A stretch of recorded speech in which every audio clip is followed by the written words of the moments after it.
Hi, I'm Dave Cosmo with Public Access TV.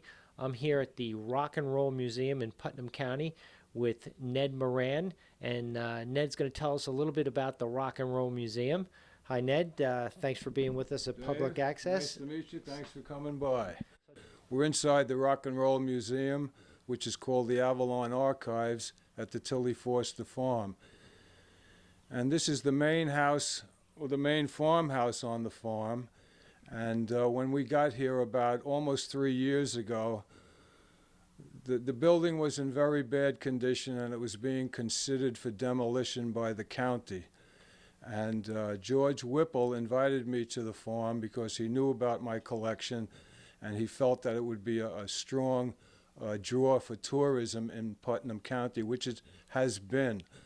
So when we got here, we spent about 4 months cleaning the building. There was a lot of water damage in the plaster and all the carpets were ruined and just a lot of work. And we spent a long time working on it, and then we had to paint it and do other things. And then we started to appoint the pieces from the museum. There are about 6 rooms that are just full of rock and roll memorabilia, some very rare items. And in this particular room, we have what we call the Putnam's musical heritage. And these are all musicians that have a connection to Putnam County. So, is this your museum? Are these your items? Yes, it's basically my collection, but we work with a lot of photographers and artists and other collectors. But basically, the collection, the heart of it is mine, and it keeps growing and changing. So a lot of these things are not only yours personally, but they're also donated. Some are donated, some are on loan. Okay, so you're going to give us a little bit of information of some of the items on the wall, correct? Okay, sure. My name is Ned Moran, and you're at the Avalon Archives, located at the Tilly Forster Farm. And we are on the first floor of the main farmhouse, where we have 6 rooms of rock and roll treasures. The first room is dedicated to musicians that have a connection to Putnam County. And I'll just go through a few of them with you. This is Pete Seeger, who just about single-handedly saved the Hudson River. Pete's about 93 now, but when he was a young guy, his grandfather's farm was 5 miles up the road in Patterson, so he came here many years ago. Over here we have the B-52s, and the B-52s lived in a big house on Lake Mayapack and wrote a couple of their hits there. This is Isak Perlman, the noted violinist who lived out in the Kent Cliffs area for 20 or 30 years, and he still may be out there. I haven't seen him in a while.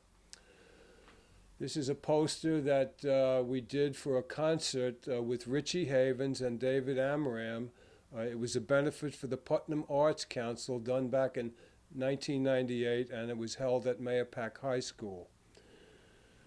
This is a poster of Bob Dylan and Dion. And Bob Dylan has been to Putnam many times, and we'll get into that a little bit later. Down here we have Tom Malone. You can see him every night on the David Letterman show. He was the original musical director for Saturday Night Live. He was in the Blues Brothers Band, and now he's in the Paul Schaefer Orchestra. Our former Congressman John Hall was the leader of the group Orleans. A lot of people aren't aware of that. And this is Richie Scarlett, a local rock and roll hero who now plays with the band Mountain with Leslie West and Corky Lang. Over here, this is Don McLean. And Don McLean wrote the famous song American Pie, and he wrote it when he was living in Cold Spring. So we claim Don for one of our Putnam people. This is a little piece on Fanny Crosby. Fanny Crosby was a woman who wrote 10,000 hymns in the late 1800s, and she was from Brewster. This is John Cohen, who had a group called the New Lost City Ramblers, and John is a famous filmmaker and photographer and a teacher. And Bob Dylan used to come to visit John. They were friends, and John would take photographs of Bob. A lot of them were taken on Peekskill Hollow Road. Captain Lou Albano was a good friend of ours, and Lou appeared in videos by Cyndi Lauper and others, and I understand that Cyndi came to his service. He passed away about 2 years ago, and Cyndi came to the service in Carmel. Mitch Miller, he's an old-timer. I think he died last year. He was about 100, but he owned a lot of property in Brewster and in Mahopac, and at one time he had the Bird and Bottle Inn over in the Phillipstown area. So that's just a little bit about some of the people, musicians in Putnam connected to the museum. Okay, maybe I didn't mention it before, but I'm a retired New York City fireman. I worked in Manhattan in 21 Engine. And around the time I was going to retire, I got involved in a music club up in Kingston. It was called Uncle Willie's. And when I was involved in the club, we had a couple of the guys from the band, Rick Danko and Garth Hudson, and some of the people from Jefferson Airplane, Ewan McAlkinen and Jack Cassidy, and Dickie Betts and Chuck Lavelle from the Allman Brothers. And anyway, worked with a lot of famous musicians and not so famous musicians. And I got to be friends with Rick Danko and his wife Elizabeth. And in 2008, the band was awarded the Lifetime Achievement Grammy. And Rick had passed away in '99, and the Grammy was given to his wife Elizabeth, who in turn gave it to me to put into the museum. So we have it here, and you won't see this in anyone else's museum. So we're very happy to have it, and it's one of our bigger attractions here.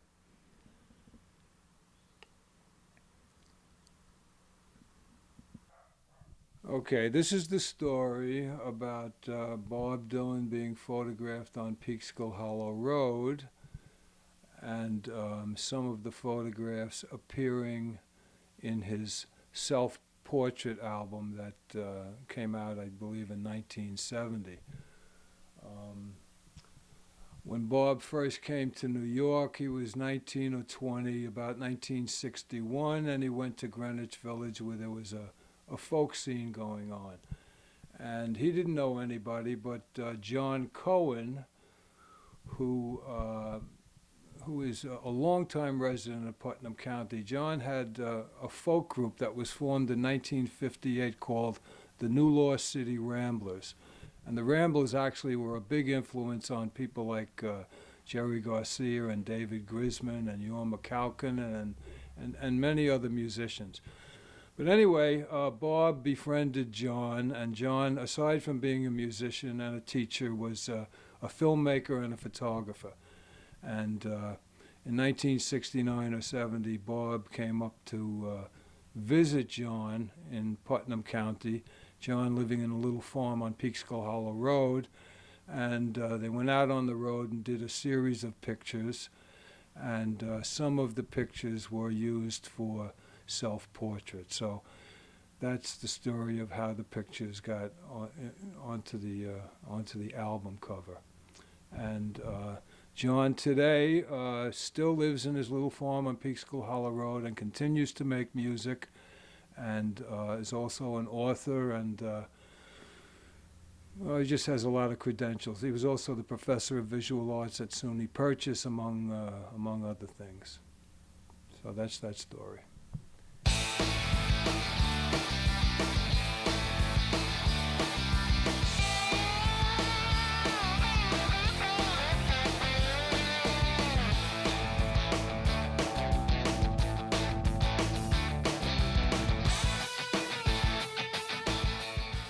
Okay, we're in the main farmhouse at the Tilly Forster Farm on the first floor.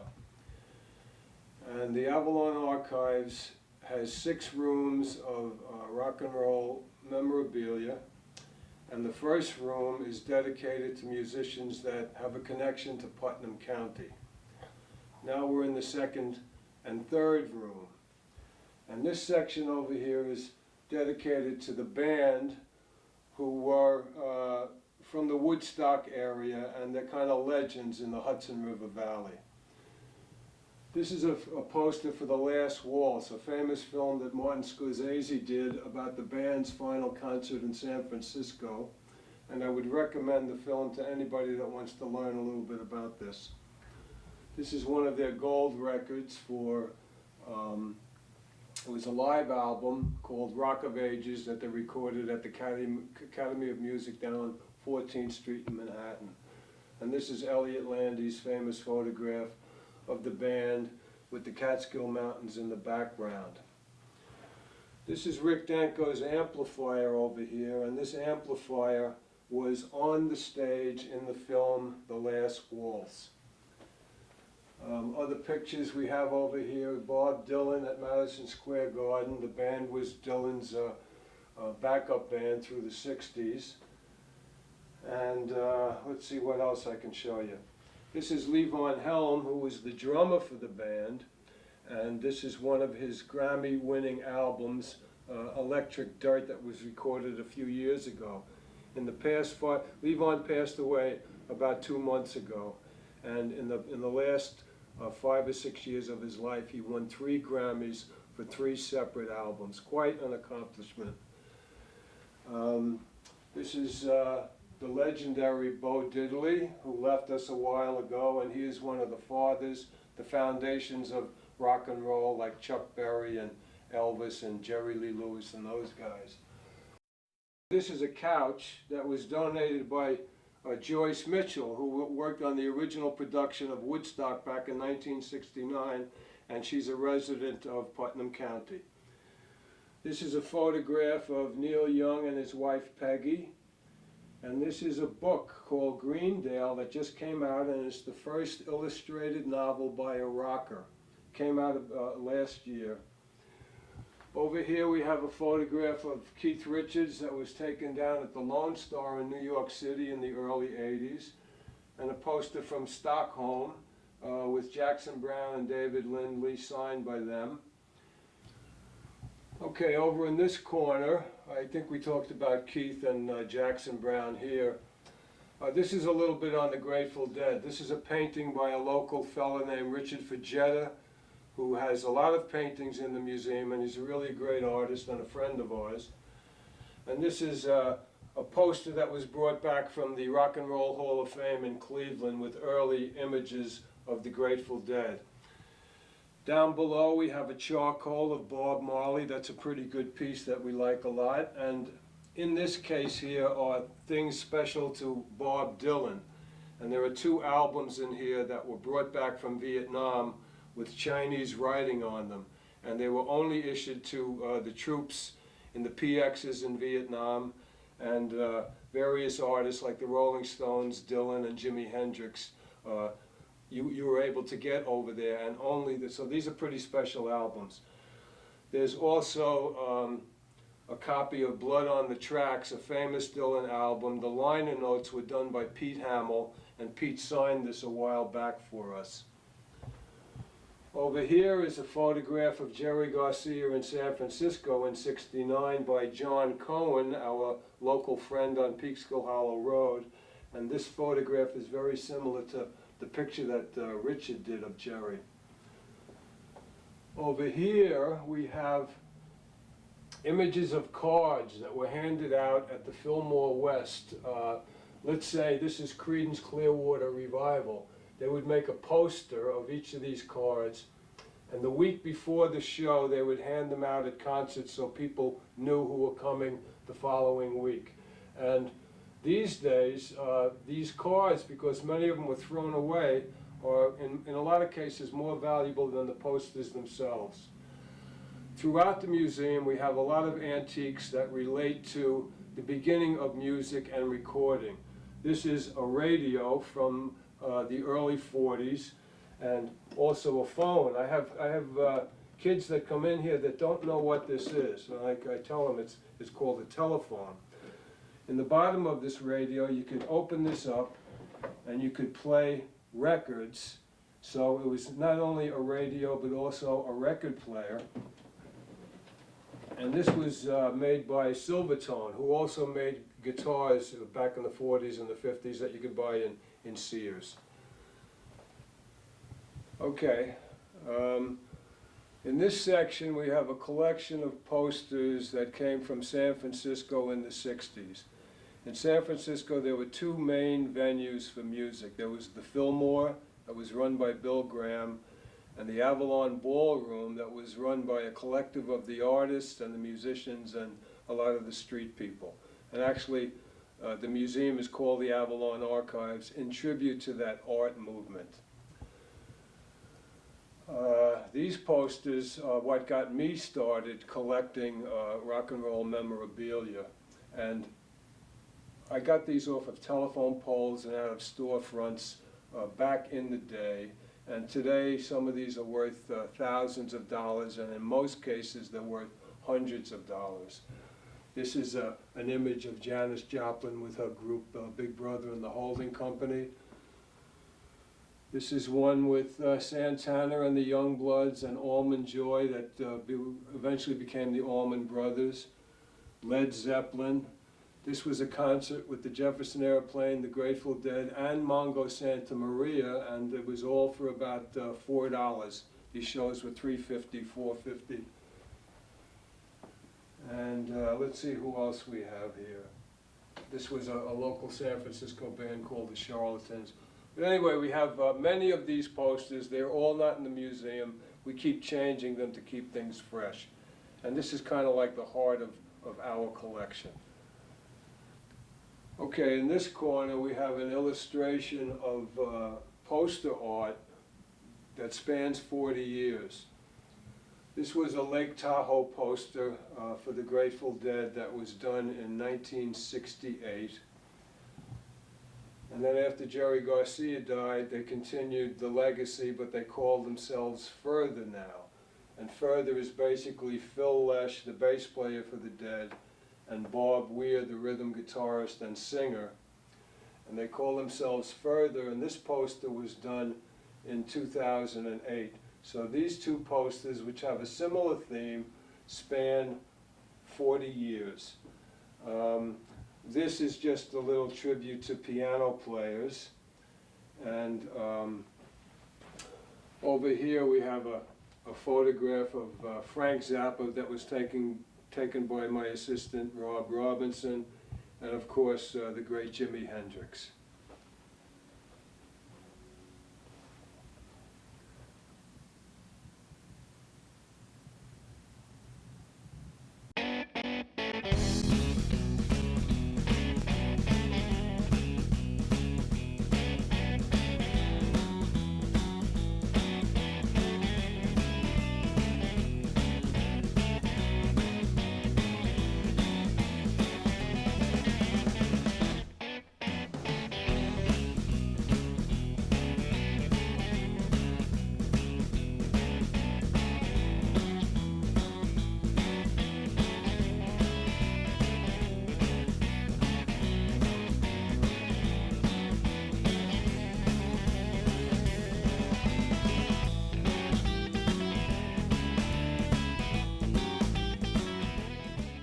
In this section, on these easels, are some rare pieces. This is an original Woodstock poster from 1969. And this is a photograph by Elliot Landy on the sound tower with all the kids showing a lot of the energy at Woodstock without any musicians. And this fella here in the blue shirt is my assistant, Rob Robinson. So he's a relic himself when you come to the museum. This is a very rare poster. This was actually before Woodstock with a lot of the performers on it that were at Woodstock, and this was the Atlanta International Pop Festival that was in July of '69. Woodstock was in August, so this was before Woodstock. This is a poster of Jerry Garcia when he played 13 nights on Broadway at the Lunt-Fontanne Theater. They were pretty historic concerts. And this is a Hot Tuna poster from Stony Brook University back in 1971. And this was a poster with Big Brother and the Holding Company from the Avalon Ballroom, and an early Santana poster. All right, we're back at the Avalon Archives, the Museum of Roots and Rock and Roll, and today we're going to go into the blues room and talk a little bit about what's here. On this wall, you have maybe 100 different blues performers through the 30s, 40s, 50s, 60s, and 70s. People like Buddy Guy, Junior Wells, Johnny Winter. This is Otis Rush and Charlie Musselwhite and Jimmy Rogers and Robert Jr. Lockwood. And of course over here we have Howlin' Wolf and the Great Muddy Waters. Janis Joplin was a blues belter, Paul Butterfield Blues Band, and many others. And the blues basically was the foundation for all of this American music, jazz, rhythm and blues, rock and roll, and everything that came after it was all built on the foundation of the blues, which basically started down in the Mississippi Delta. So Janis Joplin was not only a folk singer, but she was also related to blues?